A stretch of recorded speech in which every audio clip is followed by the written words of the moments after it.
Hey. So today we are making a ginger bug. I tried to find some organic ginger, but that didn't happen. And I'm a little impatient, so I got the regular ginger. That just means I have to go through the extra step of pulling the skin off.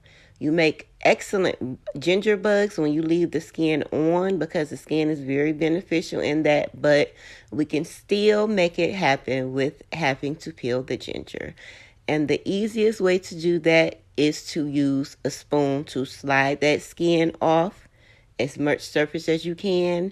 And then when you get to those little grooves and pockets that you can't reach, go ahead and break it apart or cut it apart to get in between those. Once you have your ginger all nice and peeled, some directions call for you to grate it, but I'm just going to chop it up because later you have to strain it at some point. And straining grated ginger usually gets stuck to whatever you're straining it with. So I got my nicely chopped ginger all together. I got my jars nice and sterilized.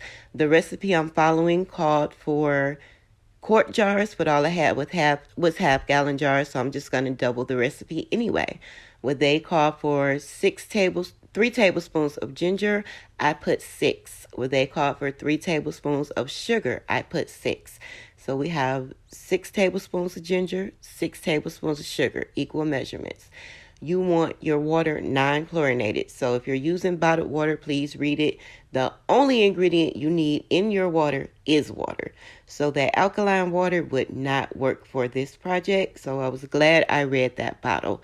So since I'm doubling up the original recipe called for 2 cups of water, I'm using 4. So I'm adding 4 cups of water to each jars. I got my 2 little jars side by side, get my little ginger bug on.